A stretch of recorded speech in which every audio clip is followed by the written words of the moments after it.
Halo brother, kali ini gua akan ngasih informasi terkini mengenai update beta version. Kali ini udah ada di iOS 17.1 beta kedua. Ya, kita cek dulu untuk size update di iOS 17.1 beta kedua ini. Ada di sekitar 590 MB-an untuk iPhone XR ini. Kayak biasa, untuk size update ini bakal bervariasi tergantung jenis atau tipe iPhone-nya. Lanjut, kita cek untuk build number-nya. Kita cek di bagian setting sini. Ini dia build number yang ada di iOS 17.1 beta 2 ada di 21B5056E. Ya, alfabet dari build numbernya di akhirnya ini udah huruf atau alfabet huruf E.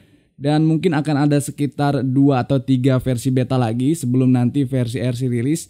Dan mungkin di akhir bulan ini bakal rilis officialnya. Kita tunggu aja update-nya, di channel ini akan terus update informasi terbaru.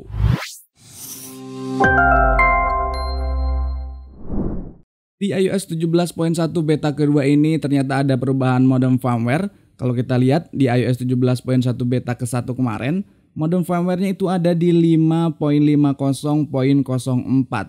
Tapi di iOS 17.1 beta yang kedua ini, balik lagi ke modem firmware di versi awal, yaitu ada di versi 6.00.00. Jadi kayak semacam bulak-balik ya. Di iOS 17 beta 1 itu kemarin versinya itu versi 5 poin sekian. Dan sekarang balik lagi ke versi 6 di beta yang kedua ini. Ada beberapa fitur baru yang ditanamkan atau yang kembali di iOS 17.1 beta kedua ini. Yang pertama adalah di bagian sound, yaitu adanya ringtone dan text tone baru. Waktu di iOS 17.1 beta ke-1, ringtone dan text tone yang ada di iOS 17 ini sempat hilang. Ringtone baru, notifikasi baru, sound yang baru itu sempat hilang di beta 1 dan udah balik lagi di beta yang kedua ini. Lalu fitur atau perbaikan yang kedua yang dilakukan Apple adalah di urusan charging baterai. Di mana di iOS 15 series itu udah ada limit charging yang bisa dilimit sampai 80%. Yang sayangnya di iOS 17.1 beta ke-1 kemarin fungsinya itu nggak berjalan walaupun kita udah memilih opsi yang limit 80%, tapi tetap chargingnya itu berjalan sampai 100%. Dan di iOS 17.1 beta kedua ini udah diperbaikin dan fungsinya sekarang udah bisa berjalan sebagaimana seharusnya, di mana waktu kita ngecharge itu udah bisa dilimit 80% kalau kita mengaktifkan opsi tersebut. Dan ini sekali lagi khusus aja di iPhone 15 series. Untuk iPhone 14 series ke bawah itu belum ada fitur yang satu ini. Update lainnya adalah penambahan fitur di menu standby-nya. Khusus untuk iPhone yang udah support always on display, artinya iPhone 14 Pro series dan iPhone 15 Pro series, iPhone 14 Pro, iPhone 14 Pro Max, iPhone 15 Pro dan iPhone 15 Pro Max, itu ada pengaturan standby-nya di mana displaynya itu bisa diatur apakah akan otomatis atau akan mati setelah 20 second atau 20 detik, atau tetap aja opsi standby-nya itu tetap hidup tanpa mati layarnya. Dan sekali lagi fiturnya hanya ada di iPhone yang udah support dengan fitur always on display. Lalu bagaimana performa di iOS 17.1 beta kedua ini? Overall performanya memang masih gua rasa sih belum cukup stabil untuk dipakai sebagai daily. Menurut gua kalau lo masih pakai handphonenya untuk daily, tahan dulu aja, jangan update atau upgrade ke iOS 17.1 beta kedua ini. Nanti aja nunggu iOS versi beta yang lebih stabil. Memang secara baterai ini tergolong cukup oke, tidak terjadi pemborosan atau drop atau panas dan lain sebagainya, relatif adem, relatif aman.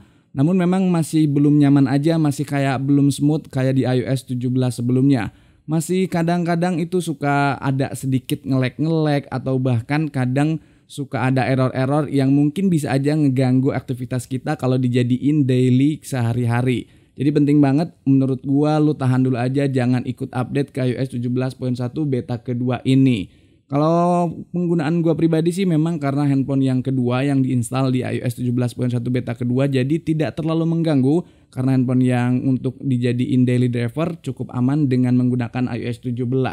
Sementara untuk performa di atas kertas dengan menggunakan Geekbench 5 pengujiannya, untuk CPU-nya itu kalau kita lihat di sini hasilnya, untuk single core didapat skor 1050, sementara untuk multi core-nya didapat skor 1711. Sementara untuk performan dari rata-rata untuk iPhone XR, kalau kita lihat single core-nya itu sekitar 1100-an dan untuk multicore-nya itu sekitar 2200-an. Memang sedikit agak di bawah performa standar, tapi itu hanya di atas kertas dan nggak ada di masalah sama sekali. Kalau kita lihat di performa dari GPU-nya di sini ada di skor 4512, sementara untuk rata-rata iPhone XR ada di 5350. Memang agak lumayan jauh untuk standar atau rata-rata yang ada di iPhone XR dengan hasil performa yang didapat iPhone XR punya gua. Tapi sekali lagi ini hanyalah angka di atas kertas. Oke, itu aja info singkatnya. Thank you for watching. Dan kalau ada pertanyaan boleh drop aja di kolom komentar. Atau kalau lo udah install iOS 17.1 beta kedua, pengalamannya mau lo bagiin, boleh juga komen di kolom komentar. Thank you for watching, see you next video, bye bye.